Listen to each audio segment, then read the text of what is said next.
So ordinarily on What's New Wednesday, we try to cover everything that CA's doing, that Games Workshop's doing, that the forums are talking about, and what mod authors have released. But this particular time, we're going to do something different. I want to show you what one particular mod author is getting up to, as well as what it might potentially mean for your own save games. So kick back and let's jump straight into it right now. So I happened to stumble across GreyTigerGame while just putting around on YouTube the one day, and I was instantly amazed with what I saw. They have a multitude, actually counted 4, pretty major upcoming mods in development, and ordinarily I would say that's a huge red flag. However, in GreyTigerGame's case, it's actually not so bad because they've clearly got quite a lot of work done. In the 2 videos that they've posted, they actually show off quite a lot of the features and everything like that. So it's less of an alarming trait in this particular case. They are a smaller channel, so I'm going to leave a link to their channel down in the description. If you're feeling particularly generous, I'd encourage you to leave them a like and leave them a subscription, because it does help out those smaller channels like theirs. Well, actually, I suppose like mine too in that case. But it also helps encourage him, right? You know, if he sees that there's community interest, it'll, likely help him get going. Anyways, we're going to take a deeper dive right now, starting with the Medallion of Chakwa. So the Medallion of Chakwa looks pretty amazing. So, full disclosure before we even get started, the Lizardmen were my favorite of the Game 2 core launch races.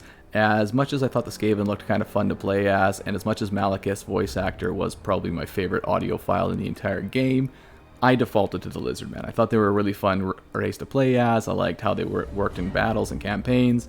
They were my go-to. So Medallion Guard is already going for my favorite core race, but it actually looks even cooler than that too. So Medallion of Chakwa is pretty cool because what it does is adds in unique upgrades for each of the base 6 legendary lords for the Lizardmen, these being, Gorok and Tahinawan and Nakai and all of them, which is pretty cool. So you have unique upgrades that are specific to what that particular legendary lord would have. So in Gorok's case, it's going to make him from a pretty powerful commander already to an absolute walking tank. In Nakai's case, it's going to buff the ever-loving crap out of Kroxigors and make him unstoppable against larger units, and so on and so forth. But it goes even further from that. So each of the legendary lords also eventually ends up with a unique unit that they unlock at the higher tiers of this. This is a pretty cool concept, and I don't think I've seen anything else like this even remotely similar on the workshop so far. And while it's clearly still work in progress, he's obviously gotten quite a bit of work done because he's already able to show off some of the unique units. He's already showing off how the actual upgrade potential paths work, and it looks like he's got a good chunk of the work done already. But while Medallion of Chakwa speaks very highly to me, it is not the one that most people have noticed. No, instead they are more familiar with his other 2 mods released in his second video that he's looking at, which is Chieftain of the Deep Warren and Plagues of the Liber Bubonicus. These are both going to be aimed at the Skaven faction, with each one applying to a different one. So the first of these 2, the Chieftain of the Deep Warren, applies to Tretch Craventail, and it's weird about what it is, but in a really cool way that I actually think is really cool and loreful. So basically what it does is give Tretch Craventail's faction the potential to upgrade their Storm Vermin to either make them better offensively or defensively or any mix thereof that you want by basically sacrificing food to improve the unit. However, the mod doesn't just stop there. It wouldn't be that exciting if it did. It's the other mechanic that I think is really cool about what it does. Instead of just upgrading the base Storm Vermin, you can also unlock specific Storm Vermin for defeating particular races. Now, it's really cool how they work. Basically, as you defeat enemy factions, you will unlock units that are specific representations of that. So in the example that we got to see, it was the Dark Elves that he took down first, in which case you get a unit wielding Dark Elf Executioner weapons and having some Dark Elf inspired rules to them.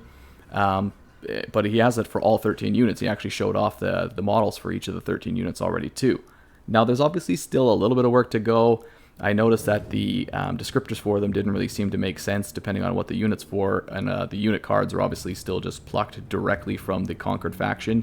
So, there's still some details to get done, but the core mechanic of it looks like it's already been taken care of. So as mentioned, he went up against the Dark Elves and defeated them, which unlocked the Dark Elf wielding Storm Vermin that he got, but it also unlocked a second thing too, which is the option to make that faction their rivals. Now this is really cool, because some of them might be pretty safe bets. So for example, as Tretch Craventail, making the Dark Elves your enemy rival might be pretty safe for the most part. You are almost completely surrounded by enemy Dark Elf factions. However, they're not the only thing around you. If you happen to run into the High Elves, you'll actually have a penalty to fighting the High Elves because they're not your rivals, the Dark Elves are. Or likewise, you know, if the Lizardmen got a bit uppity and moved into your territory, again, same thing. You've already made the Dark Elves your rival for 13 turns. You can't undo that effect. So while you're really good against the Dark Elves, you're really vulnerable to everyone else. And I thought that made for a really cool back and forth with it. Myself, obviously the thing I'm most excited for though is that cool kind of conquer and take over their effects mechanic. I think that looks utterly incredible, and I cannot wait to get my greedy little hands on this mod when it actually does launch. This one seems like it's a little bit further out, I would say, than the Medallions of Chakwa mod. You know, there's still looks like there's a good chunk of legwork to do on this one still. Now, the second of these two mods, the Plagues of the Liberator, also does some pretty cool stuff. So the first and most obvious thing that it does is it effectively adds in a sort of Ickett's Workshop style of thing to Clan Pestilence, giving bonuses to the Pestilence-inspired units for it. So things like the Plague Claw Catapult, or the Censor Bears, or Plague Monks, and so on.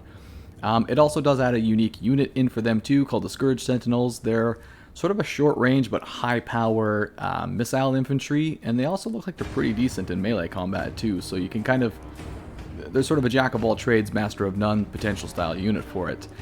But that's not actually what I'm personally most interested for. The thing that I was most interested for, unfortunately, only sort of gets briefly touched upon in the video, that being the new plague mechanics. So essentially, as you upgrade the various units within through the workshop, instead of just giving, you know, generic bonuses and whatnot to the armies, you get specific plague unlocks that you can use amongst your lords and legendary lords. That to me sounds really cool, because I feel like the plagues mechanic is one thing that's really, really underserved in the game currently, and this looks like an awesome way to remedy that. I can't wait to see how this one turns out. We know for sure that this one's a little bit behind Chieftain of the Deep Warren. In the video he says Chieftain of the Deep Warren is probably going to come out in about 2 or 3 weeks. However, Plagues of the Liberator is looking at more of like the month to month and a week or so time frames. At the tail end of the second video too, he does say that he has another mod still in the pipeline too, this time going to be for the dwarves. Obviously it's going to be behind these other two, it's, you know, hasn't even been shown off yet, so I presume it's still being built up. But it's essentially going to focus on runesmithing. The way his description sounds like it's going to have a ton of different variations built into it. And in fact, during the video itself, he actually says it is his most ambitious mod to date. And being a huge fan of the dwarves, I'm also super excited to see how that particular one turns out. I can't wait to get my hands on all of these ones, like for example Medallions of Chakwa. When that comes out, that's going to be covered on this mod channel. But I think it's really cool to see mod authors that I hadn't even heard of before coming up with what looks like incredible CA level content for this game. Like I said, link is in the description. I strongly encourage you to go there, leave a like on the guy's video, ask him some questions, and again, try to help out however you can. Right? Community is small, help build it up. Anyways, that's going to wrap it up for this particular video. Like I said, I hope that you enjoyed it. Do let me know if you like the new format of taking a look at upcoming mods, if it's something you'd like to see more of in the future, or, you know, if it didn't work for you at all. Like I said, let me know in the comments down below, and as always, I want to thank you all for watching, and I'll see you all next time.